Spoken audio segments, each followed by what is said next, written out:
Hai everyone, welcome to Riani's Kitchen. Hari ini kita mau bikin bubur sumsum tapi dari susu kedelai. Nah, kira-kira gimana ya caranya dan rasanya? Tapi sebelumnya jangan lupa subscribe dulu ya.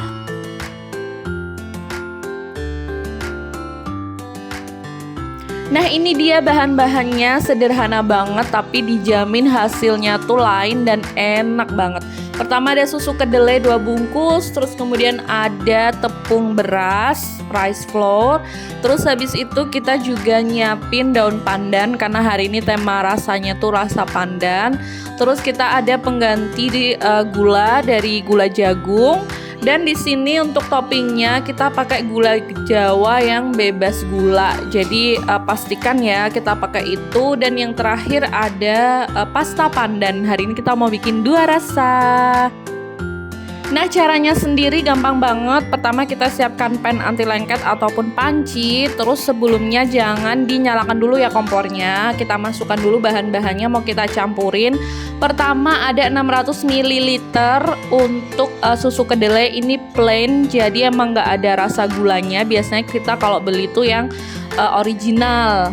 Nah, ini kita masukkan kira-kira 600 ml dan jangan lupa untuk resep lengkapnya ada di belakang ya. Nanti bisa di screenshot.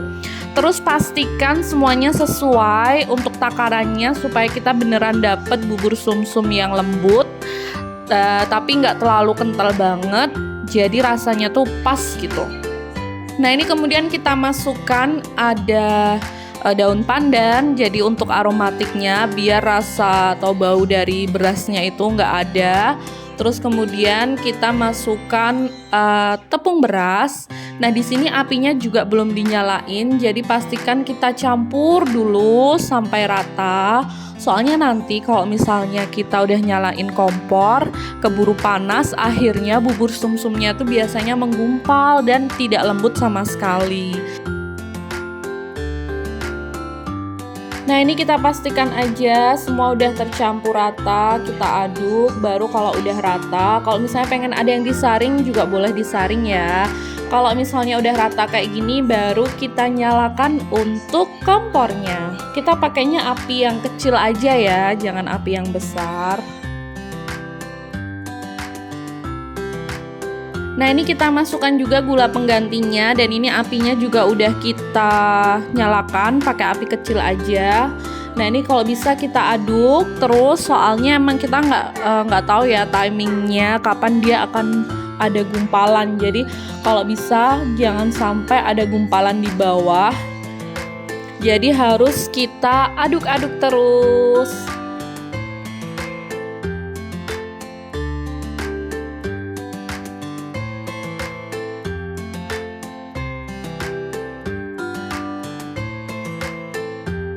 Bubur sumsum ini tuh biasanya disajikan bareng bubur mutiara, terus kemudian ada juga yang pakai topping-topping kacang-kacangan juga bisa. Jadi memang bisa disajikan macam-macam. Tapi ini biasanya jadi base atau dasar dari segala macam bentuk bubur.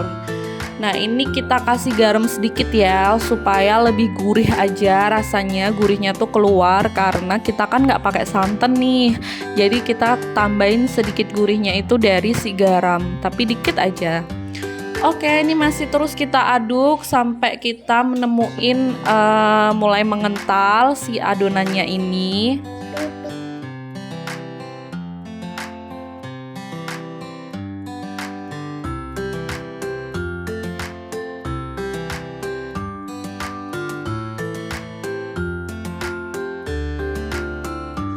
Oke, ini udah mulai mengental. Kita kecilin lagi apinya. Kita aduk sampai semuanya lembut, semuanya rata. Kita aduk pakai wish kayak gini. Kalau misalnya nggak ada, boleh banget pakai spatula biasa. Nah, ini poin diaduk terus sampai kita beneran dapetin tekstur lembut dan udah nggak ada gerindil-gerindil lagi ya. Jadi udah nggak ada butiran kasarnya. Nah, kalau misalnya udah lumayan kayak gini, boleh dimatikan apinya. Biasanya warnanya tuh udah berubah.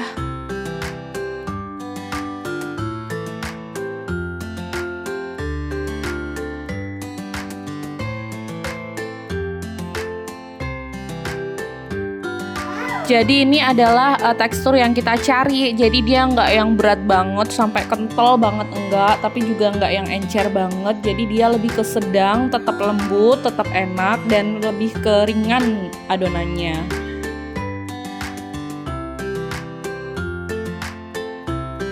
Oke, kita udah sisihkan sebagian adonannya untuk rasa originalnya.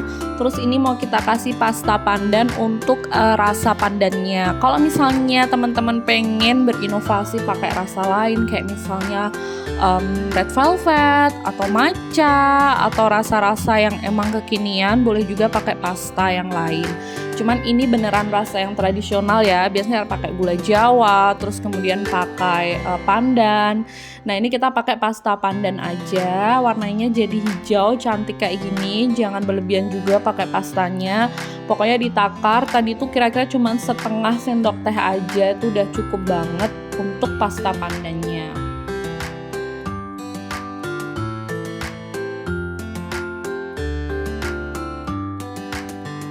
Oke, kalau udah rata kayak gini, warnanya udah rata, terus kita juga udah dapet tekstur yang enak banget. Kita tinggal sajikan bareng yang original tadi. Jadi di sini kita dapet rasa original sama rasa pandan. Warna hijau ini cantik banget, warnanya kalem. Dan untuk warna originalnya juga warna putih tulang kalem juga.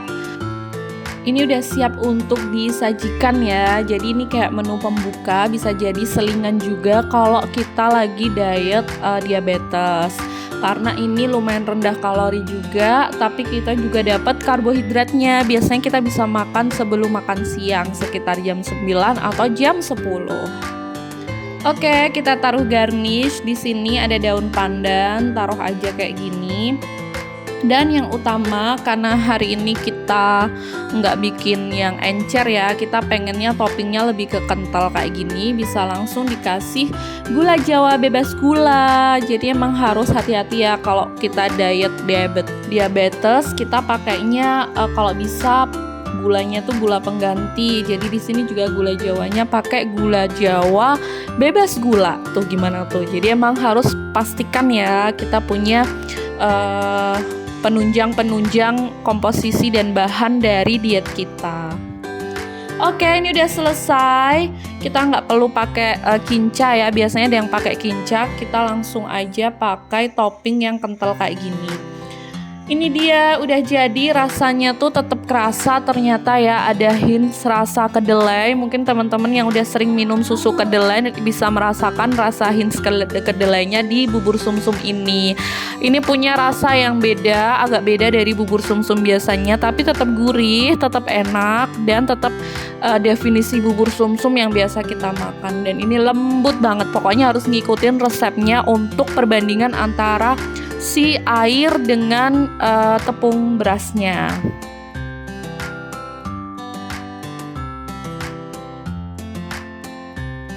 Oke, sekian untuk hari ini. Kita masak selingan bubur sumsum susu kedelai. Terima kasih banyak udah menonton. Jangan lupa screenshot untuk resepnya. See you, bye-bye di episode selanjutnya. Dadah, terima kasih.